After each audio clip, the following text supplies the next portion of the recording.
बिस्मिल्लाहिर्रहमानिर्रहीम। अब यूएचएस में रिप्रोडक्टिव हेल्थ से सवाल आया है जी। एक प्रेग्नेंट फीमेल है, ब्लड प्रेशर रेज है, 170/100 है, इक्लेम्शिया है, एडीमा है। इक्लेम्शिया क्या होता है? देखें, एक चीज़ याद रखें, अगर आपके पास सवाल आता है यूएचएस में कि एक फ़ीमेल आई है, उसका बीपी आई है 7 फिट्स हैं, दैट इज़ इक्लेम्शिया। अगर फीमेल आई है, हाली बीपी आई है, दैट इज़ प्री इक्लेम्शिया। तो प्री इक्लेम्शिया और इक्लेम्शिया में डिफ्रेंशिएट करें, ये सवाल आता होता है अक्सर। पिछले 3-4 साल ये आया है इस चैप्टर से। तो बच्चे सोचते हैं पता नहीं डिजीज़ का सवाल है, पैथो से सवाल है, वो रिप्रोडक्टिव हेल्थ से सवाल है, तो उसमें आपने ये लिखना है। अगर फिट्स हैं तो इक्लेम्शिया है, डायग्नोसिस। फिट्स नहीं है तो प्री इक्लेम्शिया है। अब यूरिन है, एडीमा है। अब वो पूछता है आप इसको ट्रीट करेंगे प्राइमरी हेल्थ केयर लेवल पे? जस्टिफाई करें। देखें, प्राइमरी हेल्थ केयर लेवल पे याद रखें, remember one thing, magnesium sulphate उसकी ट्रीटमेंट है, उसका इंजेक्शन है इंट्रामस्कुलर या इंट्रावीनस डाइल्यूट करके, वो आपने देना ही देना है। अगर आप नहीं दें, आपका आंसर होना चाहिए यस करेंगे, मैनेज करके इसको रेफर करना है, ये नहीं कि उसको रख लेना है। और क्यों करेंगे कि फीमेल मैटरनल मोर्टेलिटी का खतरा होता है या बच्चे की डेथ का खतरा होता है। She will die due to high blood pressure, और वो स्ट्रोक डेवलप कर सकती है, इस्केमिक हार्ट डिजीज हो सकती है, उसे हार्ट अटैक भी हो सकता है, फिटल एनोमलीज भी हो सकती हैं, बच्चे की डेथ भी हो सकती है। तो ये आपकी जस्टिफिकेशन है। हमने इमरजेंसी मैनेजमेंट करनी है, ये नहीं करना है लाहौर ले जाओ, लाहौर तक बचेगी ही नहीं ना।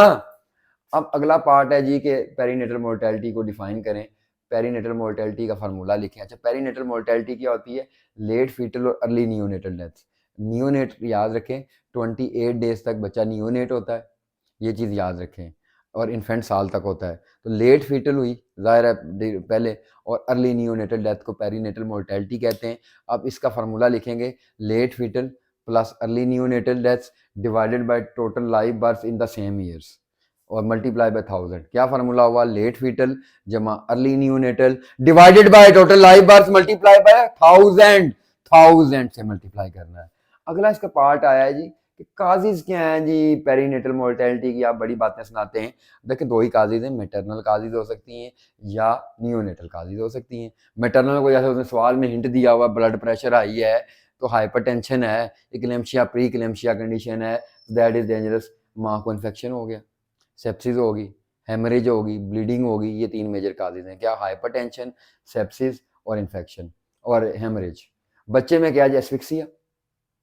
एस्फिक्सिया होगा तो डेथ हो सकती है, कंजेंटल एनॉमली होगी तो डेथ होगी। और इसके बाद है इसमें, ये क्या लिखा हुआ है? दो मेजर आप याद रख लें, तीसरा मुझे भूल गया, आप पे पढ़ लेना। एस्फिक्सिया, कंजेंटल एनॉमलीज, ये उसकी जो काजिज जो मुझे समझ आती हैं कि बच्चे में दो काजिज होंगी, तो आपने डिवाइड करना है मेटरनल काजिज और नियोनेटल काजिज। नियोनेटल में एस्फिक्सिया, कंजेंटल और प्री टर्म, यस याद आ गया।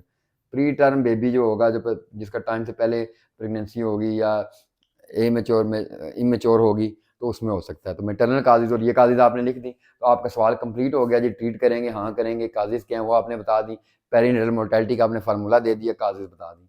अब एक प्रश्न या सवाल और आता है जी, इसको हम बता लेंगे, 3 डिले मॉडल क्या है। देखें, 3 डिले मॉडल का बड़ा कॉमन सवाल है, और 3 डिले मॉडल मेरे हाल में एक्सेल पे नहीं लिखा हुआ। अब नहीं लिखा तो मेरा इसमें कोई कसूर नहीं है, you have to remember this 3 delay. अब 3 डिले मॉडल का कंसेप्ट ये है कि एक फीमेल जिसकी डिलीवरी होने वाली है, क्या ऐसी काजिज हैं, क्या ऐसे डिलेज हैं जो मैटरनल मोर्टेलिटी या इन्फेंट मोर्टेलिटी या चाइल्ड मोर्टेलिटी या नियोनेटल मोर्टेलिटी व्हाटसएवर इंक्रीज कर सकते हैं। सवाल इस तरह भी आता है कि पाकिस्तान में मैटरनल मोर्टेलिटी बहुत ज़्यादा है, मैटरनल मोर्टेलिटी बहुत ज़्यादा है, जनरल काजिज से पूछ सकता है। लेकिन ये सवाल अगर आए जी मैटरनल मोर्टेलिटी वतन अजीज़ में बहुत ज़्यादा है, तो कौन से ऐसे डिलेज हैं जो इसको अफेक्ट कर सकते हैं? 3 डिले मॉडल डायरेक्ट भी पूछता है। 3 डिले मॉडल में नंबर 1 एक चीज़ याद रखें, सबसे पहली चीज़ ये है कि एक फीमेल की डिलीवरी होने वाली, फैसला करना है ना अस्पताल जाना नहीं जाना। तो पहला डिले क्या? डिसीजन मेकिंग में, कि फैसला ही नहीं हो रहा जी घर में कि जाना है नहीं जाना, क्या करना है क्या नहीं करना। डिसीजन मेकिंग में डिले हो गया। फिर उसके बाद जाहिर है उसने अस्पताल उड़ के नहीं जाना, ट्रांसपोर्ट भी चाहिए, तो ट्रांसपोर्ट अरेंज करना भी इटसेल्फ पाकिस्तान में एक प्रॉब्लम है, गरीब लोग हैं। फिर तीसरा डिले है केयर प्रोविजन। तो 3 डिले मॉडल अगर आपका आता है तो आपने लिखना है decision making, transportation and care provision. अब इनकी जाहिर है अगर 5 नंबर का सवाल आया तो 2 का भी आया, रीजन लिखेंगे डिसीजन क्यों नहीं हो रहा। ये मैं बोल देता हूँ, डिसीजन इसलिए नहीं हो रहा, वीमेन इंपावरमेंट नहीं है, सोशल काजेज हैं, कल्चरल काजेज हैं, सास जो है नहीं जाने देती, lack of awareness, lack of education, ये फैक्टर हैं। अफोर्डेबिलिटी भी, बाद पैसे हों तो बंदा बेचारा सोच नहीं सकता। लैक ऑफ, आपने awareness, education, women empowerment top पे रखना है और अफोर्डेबिलिटी दूसरे नंबर पे रखना है। फिर ये ट्रांसपोर्टेशन, गाड़ी नहीं अरेंज हो रही हमारे यहाँ। देखें, रोड्स इंफ्रास्ट्रक्चर और व्हीकल्स उनका प्रॉब्लम है, इंफ्रास्ट्रक्चर ख़राब है, अस्पताल पहुंचते टाइम लग सकता है। दूसरे नंबर पे गाड़ियां खराब हैं, अस्पताल पहुंचते टाइम लग सकता है। तीसरे नंबर पे देखें टर्शरी केयर हॉस्पिटल बहुत दूर हैं, बीएचयू हो सकता है रात को खुला ही ना हो, बेचारी जाएगी कहाँ ये।